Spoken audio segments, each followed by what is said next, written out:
Hi everyone, ನಾನು ಪೂರ್ಣಿಮಾ. ನಮ್ಮ ಅಡುಗೆ ನಿಮ್ಮ ರುಚಿಗೆ ಸ್ವಾಗತ.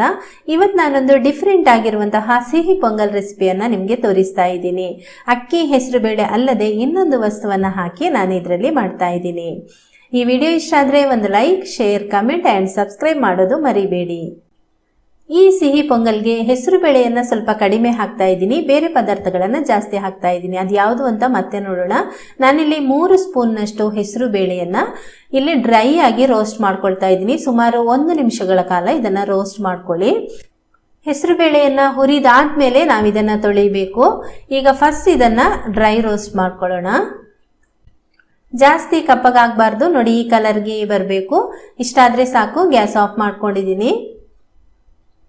ಈಗ ಅರ್ಧ ಕಪ್ನಷ್ಟು, ಅಂದರೆ ಒಂದು ಸಣ್ಣ ಕಪ್ನಲ್ಲಿ 1 ಕಪ್ನಷ್ಟು, ಇದು ಕಪ್ ಅಳತೆ ಹೇಳೋದಾದ್ರೆ ಅರ್ಧ ಕಪ್ನಷ್ಟು ನಾನು ಅಕ್ಕಿ ತಗೊಂಡಿದ್ದೀನಿ. ಅಕ್ಕಿ ದೋಸೆ ಅಕ್ಕಿ ತಗೊಂಡಿದ್ದೀನಿ. ನೋಡಿ ಈ ಸಣ್ಣ ಕಪ್ನಲ್ಲಿ 1 ಕಪ್ನಷ್ಟು ಆಗುತ್ತೆ. ಈ ಅಕ್ಕಿಯನ್ನು ನಾನು ಕುಕ್ಕರಿಗೆ ಹಾಕೊಳ್ತಾ ಇದ್ದೀನಿ. ಹಾಗೆಯೇ ಹುರಿದಿಟ್ಟಿರುವಂತಹ ಹೆಸರು ಬೇಳೆಯನ್ನು ಕೂಡ ಇದಕ್ಕೆ ಸೇರಿಸ್ಕೊಳ್ತಾ ಇದ್ದೀನಿ. ಎರಡನ್ನು ಸೇರಿಸ್ಕೊಂಡು ಚೆನ್ನಾಗಿ ಈಗ 2 ರಿಂದ 3 ಸರ್ತಿ ಇದನ್ನು ಚೆನ್ನಾಗಿ ತೊಳಿಬೇಕು. ಅದಕ್ಕೋಸ್ಕರ ಇಲ್ಲಿ ನೀರು ಹಾಕ್ತಾ ಇದ್ದೀನಿ. ಚೆನ್ನಾಗಿ ತೊಳ್ಕೊಂಡು ಆದ್ಮೇಲೆ ಇನ್ನೊಂದು ವಸ್ತುವನ್ನು ಇದಕ್ಕೆ ಸೇರಿಸಬೇಕು. ಆಮೇಲೆ ಹೇಳ್ತೀನಿ ಅದು ಯಾವುದು ಅಂತ. ಫಸ್ಟ್ ಈಗ ಇದನ್ನು ಚೆನ್ನಾಗಿ ತೊಳೆದ್ಬಿಟ್ಟು ಈಗ ಇದಕ್ಕೆ ನೀರು ಸೇರಿಸ್ಕೊಳ್ಳೋಣ. ನೀರಿನ ಅಳತೆ ಕರೆಕ್ಟ್ ಆಗಿದ್ರೆ ನಾವು ವಾಪಸ್ ಇದಕ್ಕೆ ನೀರನ್ನು ಬಿಸಿ ಮಾಡಿಕೊಂಡು ಹಾಕಬೇಕು, ಆ ರೀತಿ ತೊಂದರೆ ಇರೋದಿಲ್ಲ. ಈಗ ನೋಡಿ ಹೆಸರು ಬೇಳೆ ಹಾಕಿದ ಕಪ್ನಲ್ಲಿ 5 ಕಪ್ನಷ್ಟು ನೀರು ಸೇರಿಸ್ಕೊಳ್ತಾ ಇದ್ದೀನಿ. ನಂತರ ಈ ಕಪ್ನಲ್ಲಿ, ಇದು ಅಕ್ಕಿ ಹಾಕಿದ ಕಪ್ಪು, ಇದರಲ್ಲಿ 5 ಕಪ್ನಷ್ಟು ನೀರು ಹಾಕೊಳ್ತಾ ಇದ್ದೀನಿ. ನೀವು ಯಾವುದರಲ್ಲಿ ಅಕ್ಕಿ ಮತ್ತೆ ಹೆಸರು ಬೇಳೆ ಹಾಕೊಂಡಿದ್ದೀರಾ ಬೇಕಾದ್ರೆ ಅದನ್ನ ಒಂದೇ ಒಂದು ಲೋಟದಲ್ಲಿ ಒಟ್ಟಿಗೆ ಹಾಕೊಂಡು ಅದರಲ್ಲಿ ನೀವು 5 ಪ್ರಮಾಣದಷ್ಟು ನೀರನ್ನ ಸೇರಿಸ್ಕೊಳ್ಬಹುದು. ಈಗ ಮುಖ್ಯವಾಗಿ ಇದಕ್ಕೆ ಇನ್ನೊಂದು ಬೇಕಾಗುವಂತಹ ಪದಾರ್ಥ ಅಂದ್ರೆ ಅವರೆಕಾಳು. ಇದಕ್ಕೆ ಹಿತ್ಕವರೆ ಅಂತ ಹೇಳ್ತೀವಿ.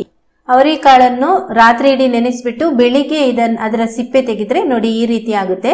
ಇದನ್ನ ನಾನು ಸೇಮ್ ಅಕ್ಕಿ ಹಾಕಿದ 1 ಲೋಟದಷ್ಟೇ ಹಾಕೊಳ್ತಾ ಇದ್ದೀನಿ. ಹಾಗೇನೆ ಅದಕ್ಕೆ ಅಳತೆ 1 ಕಪ್ನಷ್ಟು ನೀರು ಕೂಡ ಸೇರಿಸ್ಕೊಂಡಿದ್ದೀನಿ.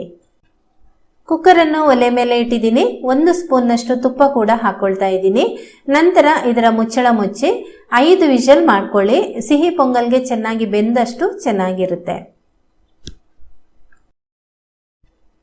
ಈ ಕಡೆಯಿಂದ ಒಲೆ ಮೇಲೆ ಒಂದು ಪಾತ್ರೆ ಇಟ್ಟು ಅಕ್ಕಿ ಹಾಕಿದ ಕಪ್ನಲ್ಲಿ 1.5 ಕಪ್ನಷ್ಟು ನಾನು ಬೆಲ್ಲ ಹಾಕೊಳ್ತಾ ಇದ್ದೀನಿ. ಬೆಲ್ಲ ನಿಮ್ಮ ಸಿಹಿ ಅಳತೆಗೆ ಬೇಕಾದ್ರೆ ಮತ್ತೆ ಹೆಚ್ಚು ಕಮ್ಮಿ ಮಾಡ್ಕೊಳ್ಬಹುದು. ಇದಕ್ಕೆ ಸ್ವಲ್ಪನೇ ಸ್ವಲ್ಪ ಒಂದು 3 ಟೇಬಲ್ ಸ್ಪೂನ್ನಷ್ಟು ನೀರು ಹಾಕಿಬಿಟ್ಟು ಈ ಬೆಲ್ಲವನ್ನು ಫಸ್ಟ್ ನಾವು ಕರಗಿಸಿಕೊಳ್ಬೇಕು. ಬೆಲ್ಲವನ್ನ ನೀವು ಕ್ಲೀನ್ ಆಗಿದ್ರೆ ಹಾಗೇನೆ ಹಾಕೊಳ್ಬಹುದು. ನಾನು ಈಗ ಉಪಯೋಗಿಸಿರುವಂತಹ ಬೆಲ್ಲ ಕೂಡ ಕ್ಲೀನ್ ಆಗಿದೆ. ಆದ್ರೆ ನಾವು ಅದನ್ನ ಚೆನ್ನಾಗಿ ಕರಗಿಸ್ಬಿಟ್ಟು ಶೋಧಿಸಿ ಹಾಕೊಂಡಾಗ ಒಂದು ಕಲರ್ ಕೂಡ ತುಂಬಾ ಚೆನ್ನಾಗಿ ಬರುತ್ತೆ. ಈಗ ಅದು ರೆಡಿ ಆಗಿದೆ. ಹಾಗೇನೆ ಇಲ್ಲಿ ನೋಡಿ ಗ್ಯಾಸ್ ಆಫ್ ಮಾಡ್ಕೊಂಡಿದ್ದೀನಿ. ಇದು ಕೂಡ ಬೆಂದು ರೆಡಿ ಆಗಿದೆ. ಸ್ವಲ್ಪ ಹೊತ್ತು ತಣ್ಣಗಾದ್ಮೇಲೆ ಇದನ್ನ ತೆಗಿತಾ ಇದ್ದೀನಿ. ಹಾಗೇನೆ ನೋಡಿ ಇಷ್ಟು ನೀರಾಗಿದೆ. ಇದು ಇಷ್ಟೇ ಇರಬೇಕು. ನಂತರ ಇದನ್ನು ನಾವು ಬೆಲ್ಲ ಎಲ್ಲ ಹಾಕಿ ಕುದಿಸಿದಾಗ ಕರೆಕ್ಟ್ ಆಗಿ ರೆಡಿ ಆಗುತ್ತೆ. ನಿಮ್ಗೆ ಆಮೇಲೆ ತೋರಿಸ್ತೀನಿ ಯಾವ ರೀತಿ ಗಟ್ಟಿ ಬಂದಿದೆ ಅಂತ. ಪೊಂಗಲ್ ಅಂದಮೇಲೆ ತುಂಬಾ ನೀರಾಗಿನೂ ಇರಬಾರ್ದು, ಹಾಗೇನೆ ತುಂಬಾ ಗಟ್ಟಿಯಾಗಿನೂ ಇರಬಾರ್ದು.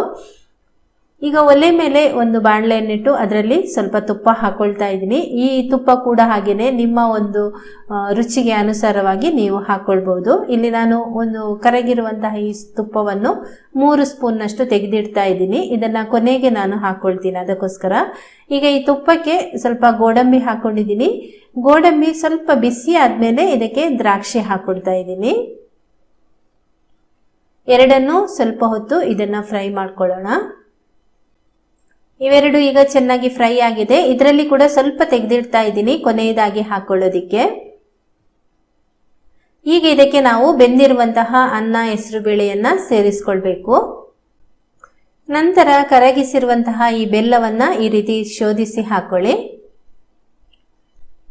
ಆಮೇಲೆ ಒಂದು ಸಣ್ಣ ಕಪ್ನಲ್ಲಿ ಒಣ ಕೊಬ್ಬರಿ ತುರಿ ಅಥವಾ ನೀವು ಹಸಿ ಕೊಬ್ಬರಿ ತುರಿಯನ್ನು ಕೂಡ ಹಾಕೊಳ್ಬಹುದು, ಅಥವಾ ಕೊಬ್ಬರಿಯನ್ನು ಚೂರು ಮಾಡಿಬಿಟ್ಟು ಕೂಡ ಹಾಕೊಳ್ಬಹುದು. ನಾನು ಈ ರೀತಿ ಹಾಕೊಂಡಿದ್ದೀನಿ. ಚೆನ್ನಾಗಿ ಇದನ್ನ ಮಿಕ್ಸ್ ಮಾಡ್ಕೊಳ್ಳೋಣ. ನೋಡಿ ಹದ ಈ ರೀತಿ ಇದೆ. ಇದು ಮತ್ತೆ ಕಂಪ್ಲೀಟ್ ಆಗಿ ಗಟ್ಟಿ ಆಗುತ್ತೆ. ನಮಗೆ ಒಂದು ಕುದಿ ಬರ್ಬೇಕೀಗ. ಚೆನ್ನಾಗಿ ಇದು ಒಂದು ಕುದಿ ಬಂದ್ಮೇಲೆ ಆ ಒಂದು ಏನು ಬೆಲ್ಲದ ಹಸಿ ಸ್ಮೆಲ್ ಕೂಡ ಹೋಗ್ಬಿಡುತ್ತೆ. ಚೆನ್ನಾಗಿ ರೆಡಿ ಆಗುತ್ತೆ. ಆವಾಗ ಗಟ್ಟಿ ಕೂಡ ಕರೆಕ್ಟ್ ಆಗುತ್ತೆ.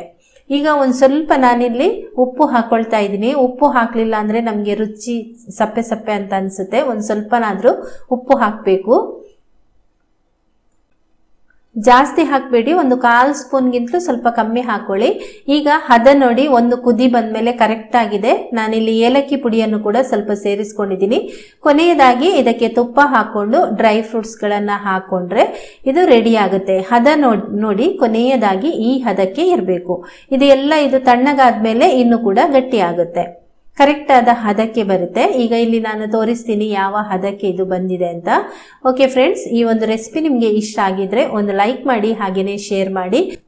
ನಿಮ್ಮ ಅಭಿಪ್ರಾಯಗಳನ್ನು ಕಮೆಂಟ್ ಮೂಲಕ ತಿಳಿಸಿ. ಹಾಗೆಯೇ ಚಾನಲ್ಗೆ ಸಬ್ಸ್ಕ್ರೈಬ್ ಆಗೋದು ಮರಿಬೇಡಿ. Thank you friends.